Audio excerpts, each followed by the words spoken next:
Welcome to our channel. ఈ సీరియల్లో ఏం జరగబోతుందో ముందుగానే తెలుసుకుందాం. ఫ్రెండ్స్, డైలీ సీరియల్ నోటిఫికేషన్ కోసం ఛానల్ని సబ్స్క్రైబ్ చేసుకోండి ఫ్రెండ్స్. అండ్ పక్కనే ఉన్న బెల్ ఐకాన్ని క్లిక్ చేసి ఆల్ ఆప్షన్ని సెలెక్ట్ చేసేయండి. ఇక లక్ష్మి దీక్షితుల గారి మాటలు విన్న తర్వాత కన్నీళ్లు పెట్టుకుంటూ ఇంటికైతే వస్తూ ఉంటారు కదా. అరవింద్ అంటూ ఉంటుంది, బాధపడద్దు లక్ష్మి, శాంతి పూజ చెప్పారు కదా అని అనగానే, అవునత్తయ్య గారు, శాంతి పూజ చేస్తే ఎంతో కొంత గండాలు తగ్గుముఖం పడతాయని చెప్పారు. కానీ ఇప్పుడు మిత్రగారు ఒప్పుకోవాలి, మిత్రగారిని ఏదో రకంగా పీటల మీద కూర్చోబెట్టి పూజకు ఒప్పించాలి అని చెప్పేసి లక్ష్మి మనసులో అనుకుంటూ ఉంటుంది. మరోపక్క మిత్ర వచ్చేసి కంపెనీ డీలింగ్స్ అన్నీ కూడా కుదుట పడిపోయినాయి, పతనమైపోయినాయి. కంపెనీ గ్రాఫ్ మళ్ళీ పైకి వెళ్ళాలి అంటే తనకున్న ఒకే ఒక ఆప్షన్ జేఎంఆర్ గారి ప్రాజెక్ట్. ఈ జేఎంఆర్ గారి ప్రాజెక్ట్ గనక ఎంచుకుంటే ఉదయం నుంచి సాయంత్రం దాకా లక్ష్మితోనే కలిసి పనిచేయాలి అని మిత్ర ఆలోచిస్తూ ఉంటే పక్కన ఉన్న మనీషా, వద్దు మిత్ర వద్దు, ఇదంతా కూడా ఆ లక్ష్మి ఆడుతున్న ప్లానే అని నాకు అనిపిస్తుంది. లేకపోతే నిన్నటి దాకా మన కంపెనీ ఎప్పుడు కూడా ప్రాఫిట్లో ఉండేది. నువ్వు ఆఫీస్కి వెళ్ళడం మానేయంగానే కంపెనీ ఇంత నీచ స్థాయికి వెళ్ళిపోయిందా? ఇదెందుకో నాకు లక్ష్మి ఆడుతున్న డ్రామా అనిపిస్తుంది. నువ్వు తనతో కలిపి వర్క్ చేయటం కోసం, తనని సొంతం చేసుకోవటం కోసం కావాలని మన కంపెనీని ఇంత లాస్కి గురి చేసినట్టు లక్ష్మి చేసిందే ఇదంతా కూడా అని చెప్పేసి మనీషా మిత్రను రెచ్చగొడుతూ ఉంటుంది. ఒక్కసారిగా ఆ మాటలన్నీ విన్న తర్వాత మిత్ర అంటూ ఉంటాడు, చూడు మనీషా, లక్ష్మీనే గనక నా కంపెనీని పతనం చేయడానికి గనక ప్లాన్ చేసి ఇదంతా కూడా తన చేతి వాటమే అని తెలిస్తే మాత్రం తనను నేను జీవితంలో ఎప్పటికీ క్షమించను. ఇప్పుడు నేను జేఎంఆర్ గారి ప్రాజెక్ట్ గురించి ముందుకు అడుగు వేయాలి అనుకుంటున్నాను. ఎందుకంటే ఈ ప్రాజెక్ట్ మూలన లక్ష్మి తన జేబీలో నుంచి డబ్బేమీ నాకు ఇవ్వటం లేదు. నా తెలివితేటలు ఆ ప్రాజెక్ట్కి కావాలి. నేను నా వర్క్ బిహేవియర్, నా తెలివితేటలు మొత్తానికి కూడా నాకు మళ్ళీ నిలబెట్టబోతున్నాయి. ఒక పక్క నా కూతురు లక్కీ లైఫ్ కూడా, ఫ్యూచర్ కూడా బాగుండాలి. అందుకోసమే నేను ఈ సంయుక్త అయిన లక్ష్మితోటి నేను ఈ ప్రాజెక్ట్ని ముందుకు వేయటానికి తనతో చేతులు కలపక తప్పటం లేదు అని అనగానే ఒక్కసారిగా మనీషా షాక్ అయిపోయింది. ఇక ఏముంది, ఉదయం లేచిన కానించి లక్ష్మి మిత్ర అంటూ మిత్ర వెనకాతలే తిరుగుతుంది. ఇక వాళ్ళిద్దరి మధ్య ప్రేమ అనేది మొదలవుతుంది. అప్పుడు మనీషా అంటే ఎవరు అన్నా నేను ఆశ్చర్యపోవాల్సిన అవసరం ఏమీ లేదు. కాబట్టి నేను మిత్ర లక్ష్మితోటి కంబైన్డ్గా వర్క్ స్టార్ట్ చేసే టైం కల్లా ఇప్పుడు నేను ఏం చేయాలి అంటే ఒక మంచి లాయర్ దగ్గరికి వెళ్ళాలి.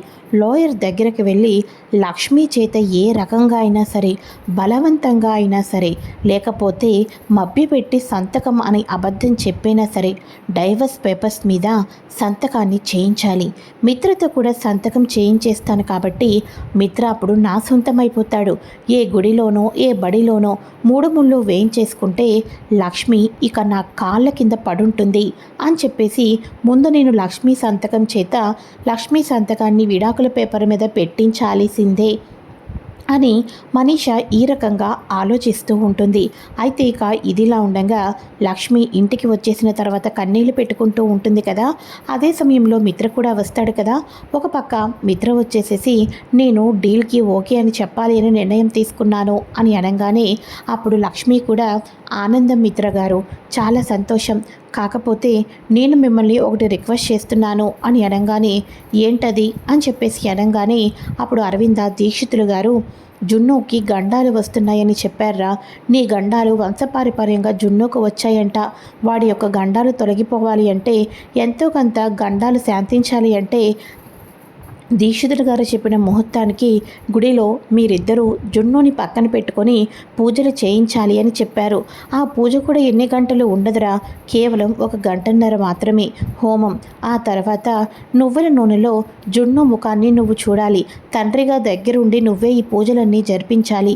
లేకపోతే జున్నుకి ఎంత పెద్ద ప్రమాదం వస్తుందో తలుచుకుంటుంటేనే భయంగా ఉందిరా అని చెప్పేసి అరవింద్ కూడా అంటూ ఉంటుంది.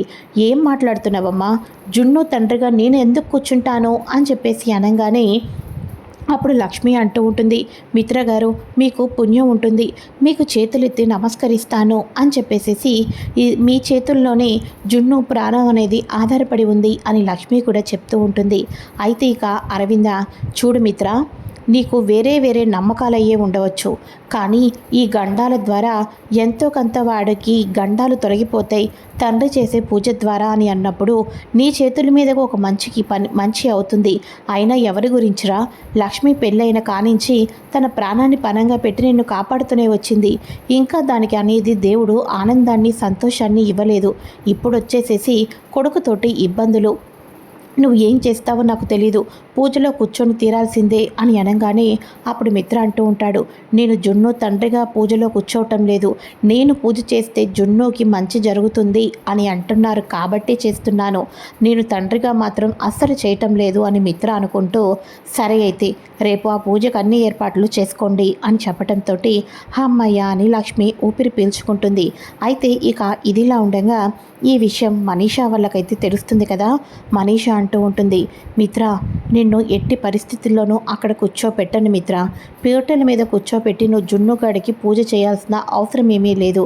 అసలు నేను నిన్ను నీతో పాటు నేను కూడా గుడికి వస్తానని కారు ఎక్కుతాను కదా, కారు ఎక్కినప్పటి నుంచి గుడికి వెళ్ళేంతవరకు అసలు నీకు నేను తీసుకొని వెళ్తేనే కదా, టైం అయిపోయేంతవరకు నేను నడి రోడ్డు మీద నేను నుంచో పెడతాను, కానీ ఏదో ఒక కొత్త సమస్య సృష్టిస్తాను, కానీ నీ చేత జున్నుగాడికి పూజ చేయించడం అనేది మాత్రం ఎట్టి పరిస్థితుల్లోనూ జరగదు జరగదు జరగదు అని మనీషా ప్లాన్ చేసుకుంటుంది. మిత్రతో పాటు గుడికి వెళ్ళి కారు ట్రబుల్ ఇచ్చింది కాబట్టి రోడ్డు మీద ఉండిపోదాం, అలా ఏ వెహికల్స్ దొరకటం లేదని ఏదో రకంగా మిత్ర జున్నుకి పూజ చేయడానికి వెళ్ళనివ్వకుండా అడ్డుపడాలి అని డిసైడ్ అయిపోతుంది. అయితే ఇక ఇదిలా ఉండగా వివేక్ వచ్చేసేసి జానుని గట్టిగా పట్టుకొని పక్కకు లాగుతూ ఉండటంతో, ఏంటిదంతా కూడా, మీ అమ్మగారు చూస్తే ఇంకేమైనా ఉందా అని అనగానే, నీకు ఒక సర్ప్రైజ్ అన్నాను కదా, అదేంటనుకుంటున్నావు అని చెప్పేసేసి ఫింగర్ రింగ్ అయితే పెట్టేస్తాడు. ఏంటిది, ఇది ఎంగేజ్మెంట్ కోసం కొన్న ఫింగర్ రింగ్స్ కదా అని అనగానే, అవును, నేను పెళ్లి చేసుకోబోయేది నిన్నే కదా, అందుకనే ఫింగర్ రింగ్ పెట్టేశాను అని అనగానే, అయ్యో వివేక్ చూడు, ఇప్పుడు ఈ ఫింగర్ రింగ్ అస్సలు రావటం లేదు, ఇది మీ అమ్మగారు చూస్తే ఇంకేమైనా ఉందా అని అనగానే ఈ లోపల జాను జాను అని అనగానే, చెప్పండి చిన్నత్తయ్య గారు అని అనగానే, మొన్న కొన్ని వస్తువులు తీసుకున్నావు కదా, వాటిని ఇస్తావా అని అనగానే, ఇప్పుడే ఇస్తాను అని చెప్పేసి వెళ్ళి తీసుకొని వచ్చి ఎడం చేత్తో అయితే ఇస్తుంది. ఏంటి అంత ఇదిగా చూస్తున్నావు, ఇదేంటిది ఈ చేత్తో ఇస్తున్నావు, నీ కుడి చేతికి ఏమైంది, ఆ చేత్తో ఇవ్వలేవా, ఆ చేతికి ఏమైంది చూపించు అని చెప్పేసి అనగానే, అంటే అది అత్తయ్య గారు అని అనగానే కుడి చేత్తో ఇస్తుంది. ఒక్కసారిగా దేవయాని జాను చేతికి ఉన్న ఫింగర్ రింగ్ని చూసి ఆశ్చర్యపోతుంది. ఇది వివేక్కి నా కాబోయే కోడల కోసం కొన్న ఎంగేజ్మెంట్ ఫింగర్ రింగ్, నీ వేలికి ఉందేంటి అని గట్టిగా అరుస్తూ ఉంటుంది. అయితే ఇక ఇదిలా ఉండగా వివేక్ కూడా అదే సమయంలో బయటకు వస్తాడు. ఇంట్లో ఉన్న వాళ్ళందరూ హాల్లోకి వస్తారు. తీయవే తీయి, ఇది నా కోడలకు కాబోయే కోడల కోసం కొన్న ఫింగర్ రింగ్, తీస్తావా తీయవా అని అనగానే అప్పుడు వివేక్, తీయదమ్మా, తాను తీయదు అని అనగానే, అంటే ఏమంటున్నావురా నువ్వు అని అనగానే, అవునమ్మా, జానుకి నాకు నీ దృష్టిలో ఎంగేజ్మెంట్ అయిపోయింది, ఉంగరం పెట్టుకున్న అమ్మాయే నీ కోడలు అన్నప్పుడు తినే నా భార్య, తినే నీ కోడలు అవుతుంది, నా దృష్టిలో జానుకి నాకు ఎంగేజ్మెంట్ కూడా అయిపోయింది అని అనగానే అప్పుడు జయదేవ్ అంటూ ఉంటాడు, ఎంగేజ్మెంట్ అయిపోవడం ఏంటి, చూడు దేవయాని, నువ్వు నీ కొడుకు ఆనందం గురించి ఆలోచించటం లేదు, వాడని మాత్రం ఎంతకాలం నీ గురించి ఓపికగా ఉంటాడు, ఎంగేజ్మెంట్ అయిపోయిందని నువ్వు అనుకుంటున్నావు, వాళ్ళిద్దరికీ పెళ్ళి కూడా అయిపోయిందేమో అని నేను అనుకుంటున్నాను అని అనగానే ఒక్కసారిగా దేవయాని షాక్ అయిపోతుంది. ఇక ఆ మాటలకు బావగారు అని అనగానే, అవును దేవయాని, వివేకు ఏ గుడికో తీసుకొని వెళ్ళి జాను మెడలో ఏ రోజో 3 ముళ్ళు వేసేశాడు, కాకపోతే పెద్దల ఆశీర్వాదం కోసం ఎదురు చూస్తున్నారు, అంతే అనిపిస్తుంది నాకైతే అని చెప్పేసేసి కావాలని చెప్తూ ఉండటంతో ఇక వివేక్ అయితే, పెదనాన్న, ఆ మాట నిజమైపోతే ఎంత బాగుండు పెదనాన్న అని వివేక్ మనసులో అనుకుంటూ ఉంటాడు.